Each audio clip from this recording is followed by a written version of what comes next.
Hello, everyone. I'm Dan Powers, Executive Director of the Society for Science at User Research Facilities. Welcome to another session during our 2022 annual meeting.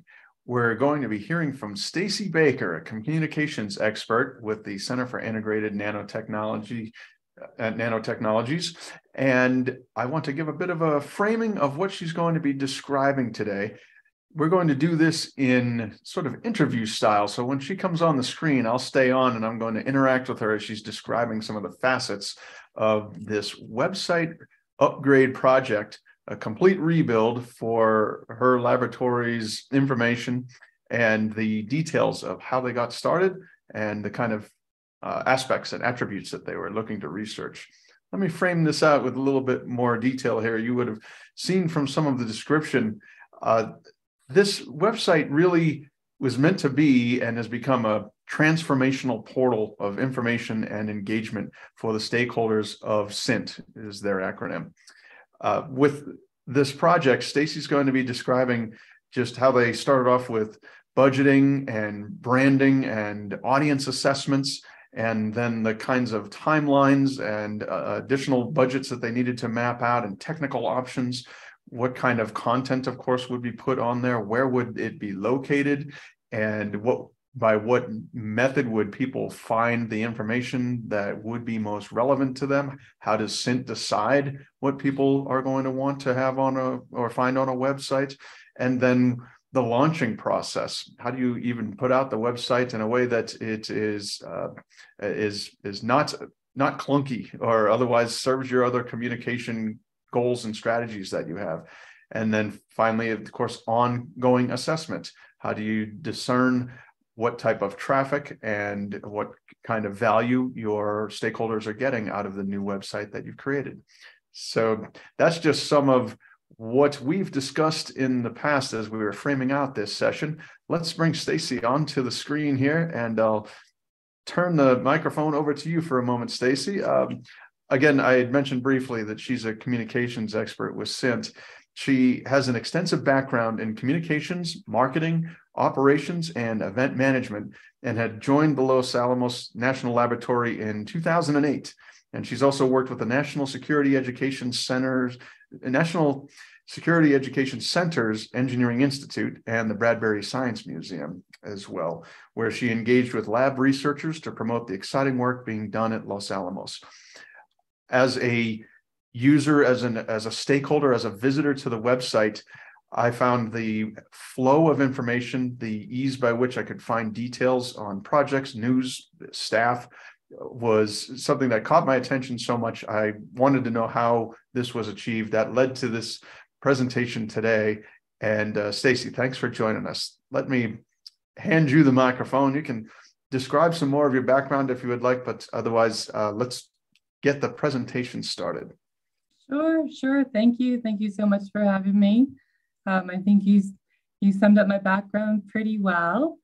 Basically, I joined CINT in July of 2021, and shortly thereafter was really handed my first big project, which was to redesign the website, and not just to sort of overhaul what they already had, but to come up with a completely new design, and in theory to have it ready the following May. And so it was definitely about getting it together and getting things moving pretty quickly for an organization that I was completely brand new to.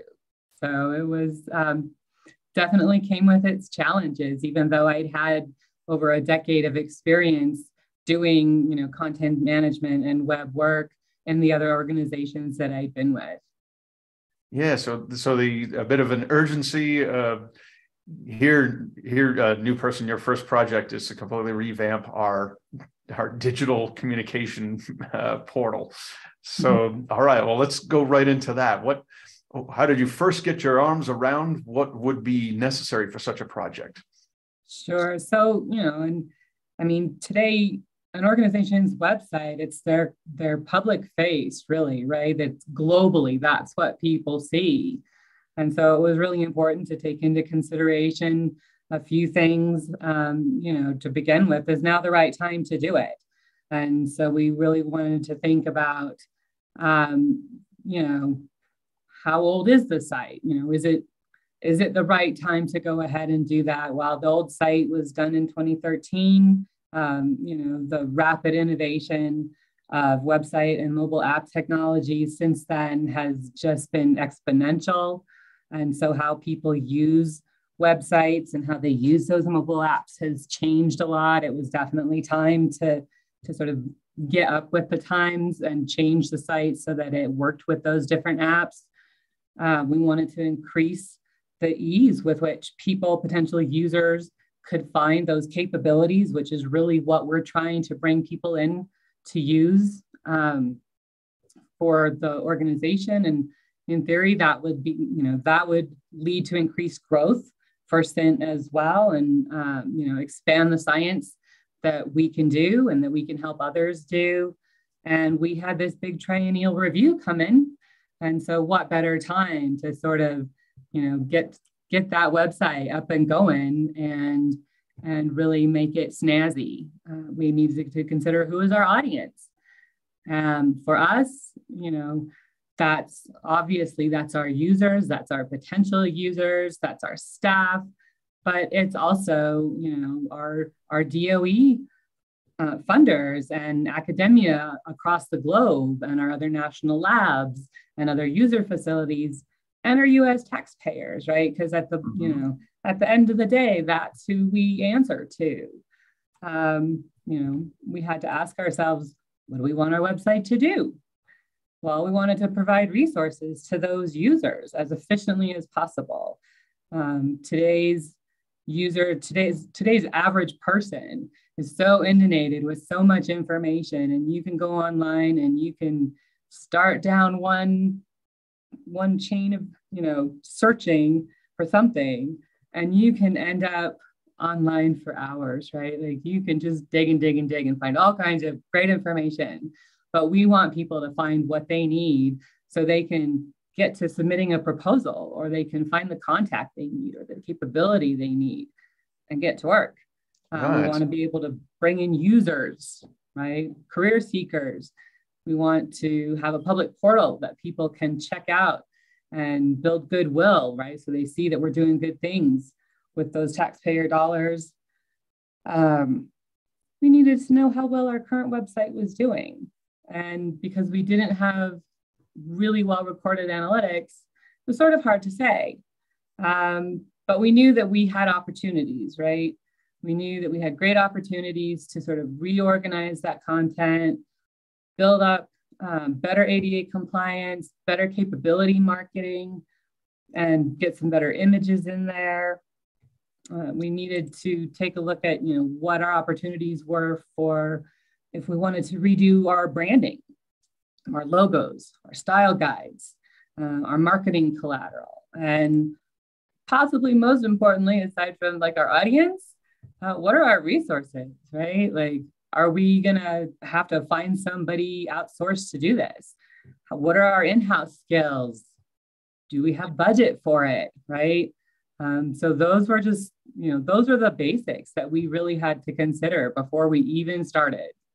Well, how about, would you like to bring up the website on your screen? Is there a particular, at least before getting into more of the details of the process, we Sure. Can be showing that it might spur on a couple examples that you would just point to there as to here's something we decided to do that has really worked out well. Absolutely.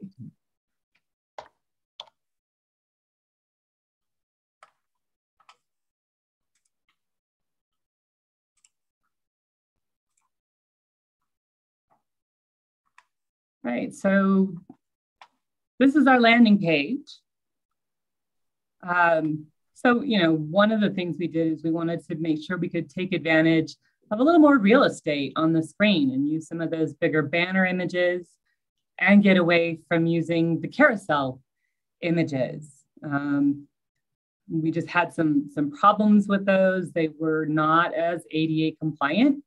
We just had some issues with those. We wanted to make it super simple with the tabs across the top. for people to find exactly what they needed. One of the biggest things that we ended up doing, really, you know, when we talked about what are our priorities, and those are sort of a little farther down the line, was our capabilities. And like I said, I was new to CINT. I had no idea what our priorities were. And so in talking, you know, with management and staff, it's like, so what do we really want to market out there? And it was our capabilities. We have to make sure that people know what we can offer. And I said, okay, you know, let's take a look at those. And so, you know, we went from what had been sort of the accordion style or the drop down fields that didn't have a lot of great information or visuals to an entirely different format where you go, you know, for the characterization capabilities, say, now you have all these different cards, as they're referred to, where you can click on one, and then you've got a full page that opens up with images, with your specs for each of those capabilities, a contact that you can actually email, reach out to, ask about that capability. You know, if you're thinking about submitting a proposal and you think this capability is going to help you with that science, you can reach out to Michael Pettis and say, hey, you know, I'd like to discuss some ideas that I have with you, which is part of what CINT offers, right? Is that scientific expertise. And so making sure that we really gave potential users opportunities to see what we really have to offer in terms of these capabilities was super important. And at that time, when we went to switch these over, we had, I think there were, I don't know, 120 or so of them listed. And so it was a little time intensive. But I think it was well worth it to go, you know, there's a picture in my slides a little bit down the road that show you sort of the difference between what we used to have and what we have now. And I can, I guess I can actually, we can go there too. Yeah, that's, I know I've, of course, had the benefit of seeing the slides ahead of time. If you have those, or I can also host the slides if you want me to. I can actually do that. All right. Right. So yes, can you see them? Sure. Yes, I can. Okay. So that's about the plan, but I can show you real quickly on this one, right? So first part of the plan was assessing the site and getting that bird's eye view. And you can see the image here where it says CINT capabilities characterization. So this is what we had to show our capabilities before. And it wasn't that the people who did the previous website didn't know what they were doing or didn't do a great website. It was just that we had much more advanced opportunities and capabilities in terms of what we can do with a website now. And so, you know, we went from having, you know, everything listed vertically and then dropping down and just, you know, giving you some words and maybe a contact to really being able to show you that. And I think that's just, you know, a much nicer offering for folks who are really trying to look and find what they need to do the science they're looking to do. Yeah, graphically, just it's more pleasing and probably, I would suspect in some ways, a little bit more, either efficient or a version of the font size, things like bullet points, etc. Just read that much easier than straight text. Yep. I liked how you had the reference, though, of just going old school. You printed out all of the previous site's pages, hard copy, and across a giant table, or even on the floor. But truly to get a sense of, all right, here's the information where you're wanting to impart, but what's the way to arrange it that's more accessible and graphically interesting, graphically pleasing. Right. There were a lot of pages. They did not print them all on their own pieces of paper, right? Trees are precious. But it really helped to see that we had information in multiple places, which again, stylistically was something that was common when the old website was created. But, we sort of have found as years have passed that tends to be confusing, that you end up sort of losing your place on the site when you have information on so many different pages. So it's really easier if the website is essentially a little more succinct. Mm-hmm. And so, we found all those places, condensed them, found better ways to organize it a little bit, looked at the relationships, looked at, how many pages do we really need, right? And so the emphasis went from having lots of pages to having lots of capabilities pages, because that's our big focus, and far fewer actual site pages, right? So the old site had almost 90 pages. And the new site has, I don't know, I think, was it about 40? Mm-hmm. Something like that.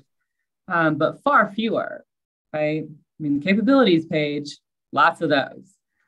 But the actual site, in terms of finding those other things, the user resources, news and events, the facilities pages, we cut that by half. Okay. So let's hustle into some of the marketing priorities that then were a theme that you emphasized. Sure. So, again, our big focus after speaking with management and learning a little bit more about CINT and what we do, our capabilities, our facilities, and the scientific expertise that we offer as a user facility, those were really the heavy hitters. And so making sure that we had those cards, right, as you can see in the picture here on the slide, to highlight those capabilities, doing a better job sort of showcasing the facilities. I'm going to zip back to the website. Mm-hmm. And learning more about those, because we have not just the ones, that are at Sandia and Los Alamos, but we have lots of co-located facilities. So people needed to be able to know that they could utilize those as well. Mm-hmm. And then, making sure that we had profiles for each of our scientists so that people could look at them and look them up online and go, oh, this person has all this experience in this area and they're affiliated with these different societies or organizations. I would love to connect with this person and talk to him about the science that I'm working on, because I think he could really help me, or, this person could really assist me and I'd love to talk to her. And so those were, some really, really important factors in how we wanted to make sure that we marketed CINT, and then making sure that users could get to the resources they needed to submit a proposal, right? Mm. You didn't want to have a bunch of clunky links or, sort of fuzzy PDFs or difficult documents, as I like to call them. And we wanted to keep things to three clicks or less. Ideally, you'll find what you need in 3 clicks or less. We're not Amazon. We don't want you to stay on the site forever. Yeah. We want you to find what you need so that you can, give us a call or send us an email or submit that proposal, and get to it. All right. So in that spirit of people finding what they need, the expertise and profiles of staff, that's, I know you've focused on the way that was coalesced and is presented, is super accessible, but also really spotlights all the talents and the research activities of so many of your staff, and definitely the leadership. And yep. Yeah. Few other things that, we focused on were really, wanting to make sure that it was ADA compliant. We wanted to make sure that greater diversity, equity, and inclusion were things that we were showcasing, and just sort of, best practices in web development, Bootstrap. And it was sort of funny dealing with the developer, right? Bootstrap through his eyes, his code. Through my eyes, it was really just sort of, the wireframe, the structure of how things were going to look on the screen. And, so I was really fortunate to be able to work with a developer who could take my vision and use code to make something that went from, what you can see in front of you, our site map, and then some sort of first ideas and first runs about how we could reorganize, and, some colors and, some placement and structure. And, then Antonio could turn that into what we actually see on the website. And, creating the team, excuse me, was its own challenge, right? Yeah, describe that a little more. Of did it work out? And I don't know the answer to this, audience members.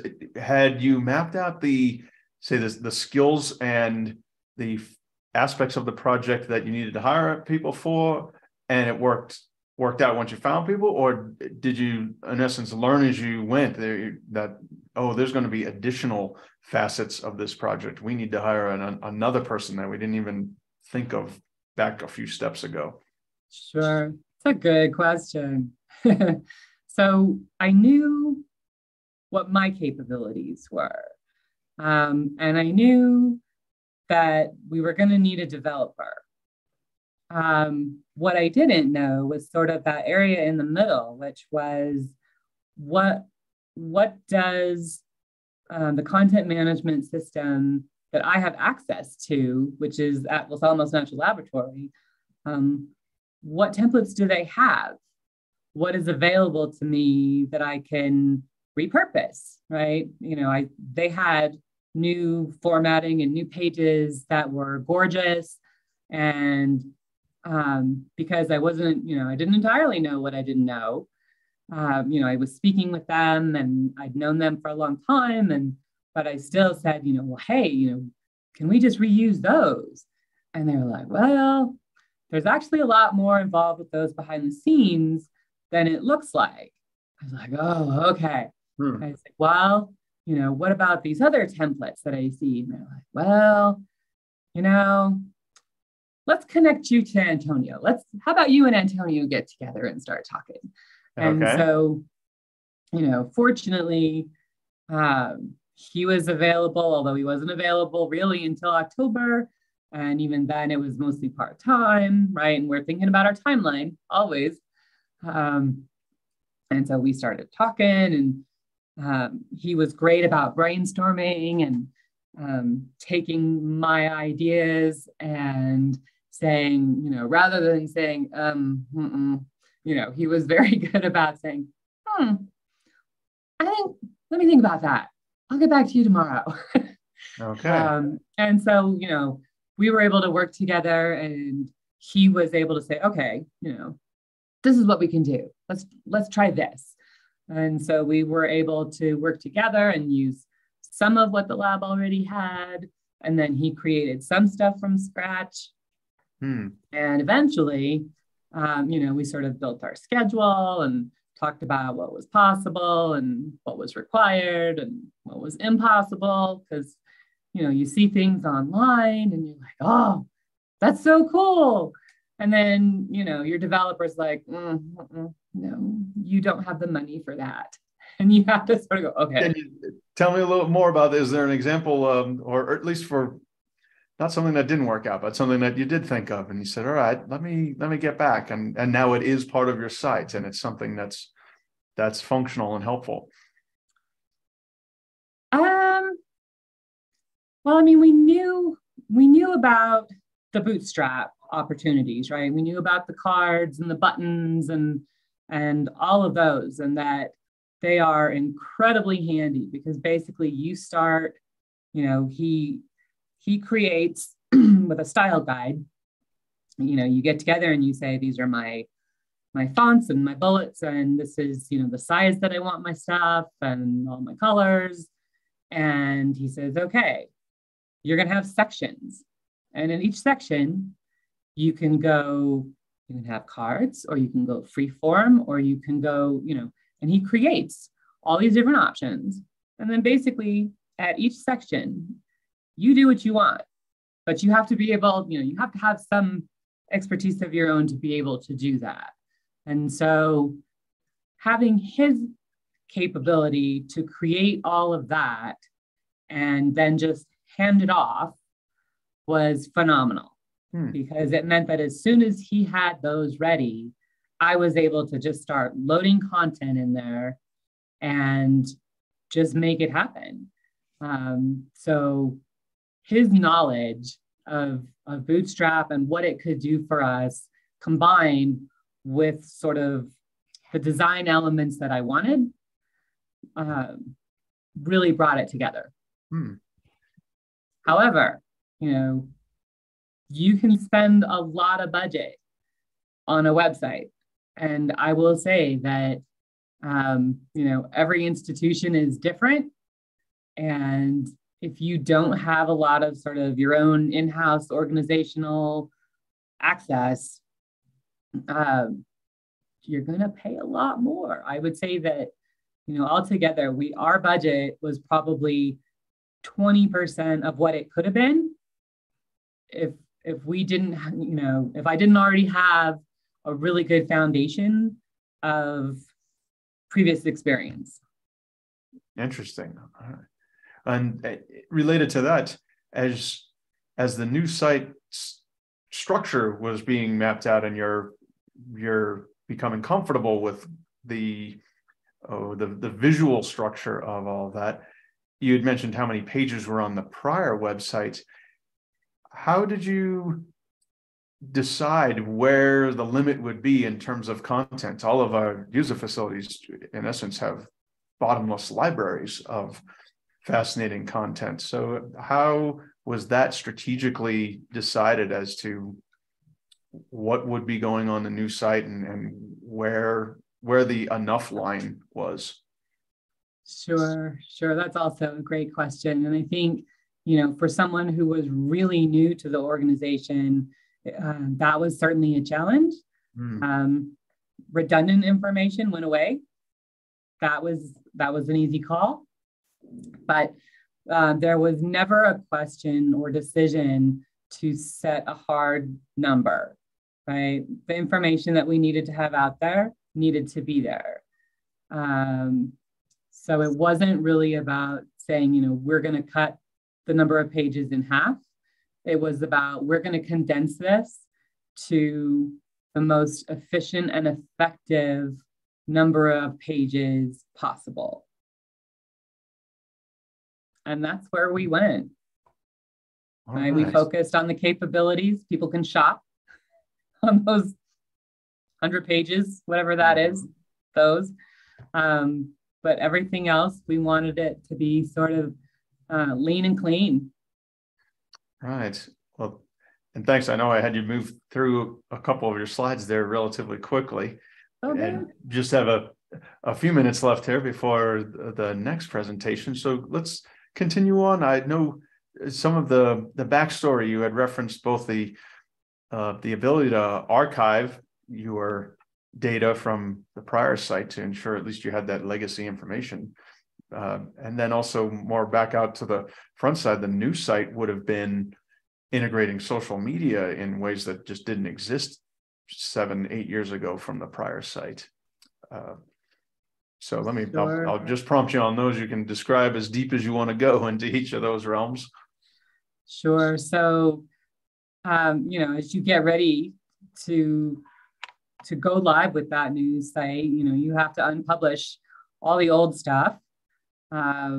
And so we were doing that, but we definitely wanted to keep everything because you never know when you're going to need to go back and find something. So we archived that all in the content management site. Went through, we quietly published the new site, and then I sent that out to management and some other friendly faces and asked them to go through and see if they found problems.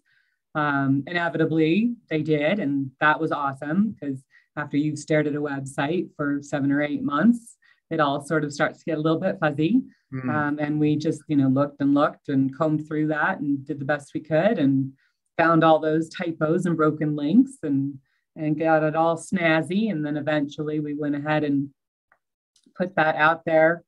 Then of course it's just maintenance right after that, which means keeping up on all of your new stories and social media and trying to make sure that you get all the stories that you put on social media hopefully are also on the web and hopefully go out through other avenues. Social media is its own beast these days that you can spend a lot of time keeping up on those pages, and so it's really up to the individual and their own bandwidth to decide how much time they want to invest on that. And there's new platforms out, it seems like every week, and they change. My daughter stepped off Facebook a decade ago, so it's an ever-changing environment, really. And then I'll touch on metrics really quickly. Again, they change depending on what your business is, right? Our bounce rate now is about 56% since we've started the new web. Not initially, I was like, oh, that seems high. But we're not selling things. We don't necessarily want people to stay on our website for an hour going, from page to page to page to page to page to page. We want them to find the things that they need. And so if they follow a link and they go right to the story they want, or if they find a capability they want and then they leave, that's okay, right? That gives you a higher bounce rate. Right. Could you describe just for the audience, a bounce rate is how quickly, or what is the bounce rate definition that you use? So that's really about how quickly someone bounces off your site, right? Do they hit your landing page and then leave? Do they hit your landing page and then they travel around on your site a little bit? Essentially, the longer that they stay looking through your pages, the lower your bounce rate is. And, so if I'll use the Amazon reference again, right?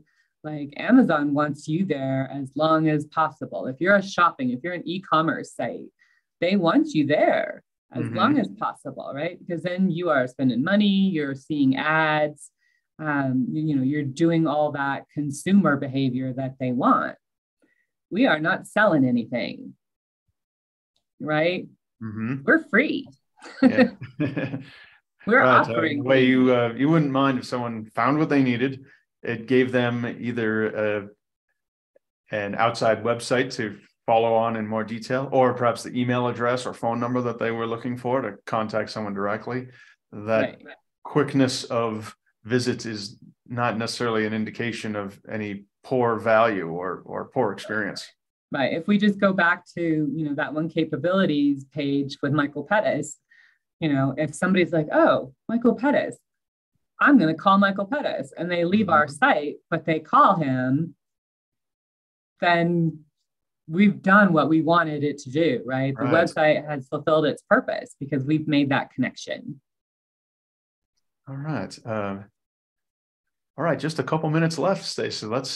I want to be sure the highlights of, if you had to tell another laboratories communications person, here's what to know as you go into this. Describe these challenges and opportunities. Sure. So gathering content from, tons of busy staff for all those capability and profiles, that can take a little while. Folks are busy. And so, just the gathering that sheer amount of content, be prepared for it to take a little while. Dealing with multiple national laboratories and all of their branding specific requirements, that can be a little bit delicate, I'll say.